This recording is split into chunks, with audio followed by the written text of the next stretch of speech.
OJ, you see, like I was saying, later that night, one of the girls came out briefly to use the washroom. I was near the hallway at that time. She looked dazed. Her feet were stumbling. Her dress was hanging off one shoulder. She looked like someone who had been drained, not physically, but spiritually. Like her soul wasn't fully inside her body anymore. She saw me. She didn't speak, but her eyes were like glass empty. I wanted to hold her. I wanted to say, "Are you okay?" But I didn't because the assistant stepped in immediately and said, "Go back inside." And just like that, she was gone. That was the moment I knew this wasn't just abuse. It was spiritual. These weren't just dirty men doing dirty things. These were men who had power, demonic power, power that covered their shame and masked it as prophecy. Power that made girls forget how to scream. And all of us, me, the servers, the assistants, we were all helping them, whether we meant to do or not. We weren't serving food, we were serving darkness. The truth is that the night didn't end with thunder or fire. Nobody died, nobody shouted, nobody prayed. The guests left smiling. The girls disappeared quietly, and I went home with cash in my pocket and blood on my hands. I didn't sleep for 3 days, and I swore if I ever speak, it won't be to get revenge. It will be to warn the next girl before she ends up behind the back gate. Let me tell you, what still bothers me till today is not just what I saw that night. It's what I served and what they refused to eat. Because when you cater at an event like that, you notice almost everything. You see who eats, you see who plays with their food, you see who dishes, you see which dishes come back untouched, and you especially notice who gets served something different. Now let me explain this, OJ. We were given a very specific menu to prepare. Nothing too traditional. No jollof rice, no omelets, no goat's meat pepper soup. Nothing that would stain fingers or make people sweat. This wasn't a regular party. It was image control. So, we had grilled chicken breast, seared salmon, couscous with diced bell peppers, sauteed spinach, roasted plantain with pineapple glaze, and those small imported soft breads they like to show off with. We also served 2 imported wines, one red, one white, no labels shown, very deliberate. Everything was classy, clean, controlled, the kind of food you eat in front of people you want to impress, not people you are close to. But here's the thing, most of the men didn't eat. They picked at the food, cut small pieces, smiled, wiped their mouth, but their plates came back almost full. Some didn't even touch the main dishes. They drank, laughed, talked, but the food mostly decorated, except for one tray that kept coming in and out of the private hallway. And that tray wasn't on our standard service menu. It had no label, no briefing, no explanation. Around 8 p.m., just after the second wave of drinks went out, the assistant walked in with a covered tray, not a regular service tray. This one was black, mated black. He didn't make eye contact. He just handed it off and left the room. The assistant took the tray straight to the back. No questions, no announcements. I only caught a glimpse of when she uncovered it quickly near the hallway. Small pale cubes, gelatin looking like something between candy and medicine. Not meat, not fruits, something else. Alongside it were tiny bottles, thick liquid, no smell, no labels. And I'm telling you now, those were for the men. Those were not for the girls. That was the first moment it clicked. They were feeding the girls something else. Not salmon, not the cockles, not the grilled vegetables. These girls were served private trays, drinks and bites that looked almost clinical. I wanted to ask more. I wanted to know what was in those cubes. Why the drinks didn't go to the main guest? Why the same girl who came out of the back room was walking like her knees were giving out? But nobody wanted to talk. And that's how evil thrives. Not always with blood, sometimes with silence. Later that evening, as I was clearing one of the VIP tables, one of the pastors called me over. I froze. I wasn't supposed to be seen, let alone summoned. He didn't even look at me in the eyes. He just waved a hand and said, "Bring me something stronger, not that weak juice." I didn't understand. We were only serving wine and water. So I took it to the assistant. She nodded once, walked into the back storage, and came out with a small black bottle. No label, thick and black. Then she asked the other girl to rather go and serve the man. I swear on my mother's grave, that night was not ordinary. They were eating spiritually, not from the plates in front of them, but from the atmosphere, from the innocence being served behind those doors, and from the fear in the girl's eyes, from the silence we all kept. I've heard people say they are feeding spirits and thought it was just talk. But that night, I saw it. It was real. The food was for show. The drink was for control. The real meal was behind the door. I remember one of the younger servers crying in the bathroom after the event. I asked her what was wrong. She said, "I shouldn't have touched that tray. My hands are shaking and I still feel like I'm high." Turns out she had tasted one of the pink drinks by mistake. That was supposed to go to the girls. And whatever was in it, it wasn't just alcohol. She couldn't walk straight. She said she felt like someone else was inside her body. She was rushed home quietly the next day. This was no church dinner. This was something else.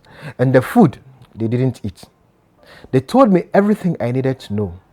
The real hunger of these men wasn't for rice or chicken. It was for control, for energy, and for access to innocence. And I, with my gloves and tray, helped deliver it to their table. That night, I prayed in whispers, not for protection, but for forgiveness, because when the devil holds a fork, everyone becomes an accomplice. And me, I served him without even knowing what really happened to me. I have not said it all, not that something bad happened to me, but what I saw with my eyes that night. I wish I had said no in the first place when my madam called. The thing is, OJ, I was never supposed to step into that private room. We all knew the rule. Trays go to the hallway, hands off happened. Staff does not enter no matter what. But that night, someone forgot to follow protocols. Someone needed help, and I got chosen. I didn't argue. I didn't even think. I just took the tray, walked past the others, and opened the door. And I swear I wish I hadn't. The room was dim, cool lighting like a hotel suite. Soft music playing, the kind you would hear in a spa or high-end lounge. The kind that relaxes your guard without you realizing it. And there, in the corner of the room, was the prophet, not preaching, not praying, not laying hands in the name of the Lord.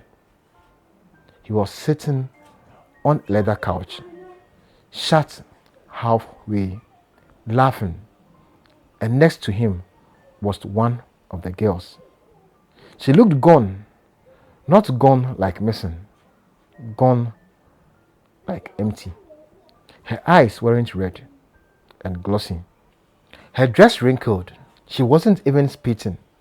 She wasn't even sitting up straight, just slouched, like her body had disconnected from her mind. I stepped in. I tried not to look. I told myself, just drop the tray and go. I froze, completely frozen. I was holding the tray with both hands, arms stiff, heart pounding like drum beats. I didn't know what to do. Should I leave? Should I say something? Should I drop the tray and pull her out? That moment, it felt like a movie. Like I wasn't in my body. I was watching myself from the ceiling. I didn't know how long I stood there. Maybe 10 seconds, maybe 60. But it felt like eternity. I placed the tray on the small table gently, like I was trying not to wake something demonic. And as I turned to leave, the prophet looked at me for the first time, eye to eye. And what I saw in his face was not embarrassment, not shame, not even surprise. It was boldness. Like he wanted me to see, like he knew I wouldn't say a word. And in that moment, I realized why no one ever talks. Because the ones doing the evil don't even bother to hide anymore. I stepped out, shut the door behind me, slowly. My palms were sweating. My chest felt heavy. I couldn't breathe properly.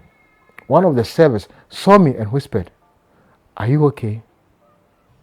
I didn't answer because if I opened my mouth, I would scream. And if I scream, I might never be heard again.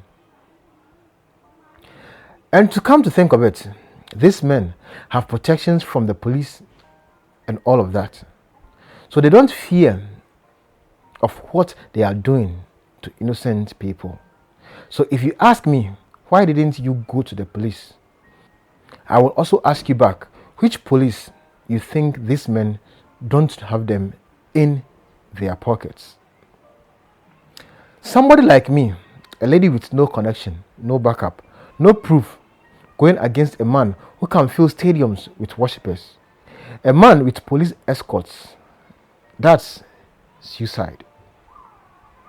That girl in the room, I don't know what happened to her. I don't know if she's still alive, but I know her face. And every time I hear a preacher shout amen too loudly, I wonder what's behind the curtains. What private room are they meeting? And what girls are whispering for their mothers in silence? The truth is, after this, I didn't sleep for 4 nights. Not because I was afraid they would come for me. I couldn't eat properly. I couldn't just function. Every time my child touches me, I remember that girl, hand hanging limbs by her side.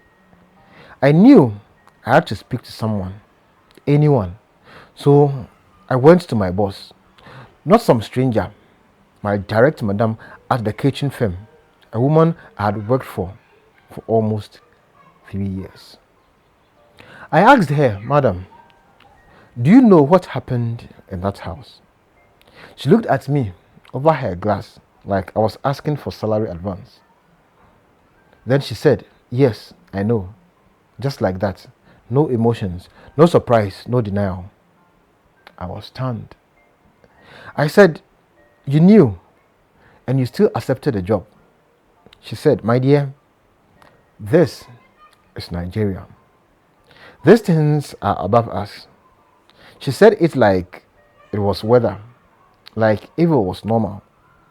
Then she asked me, "Did anybody touch you?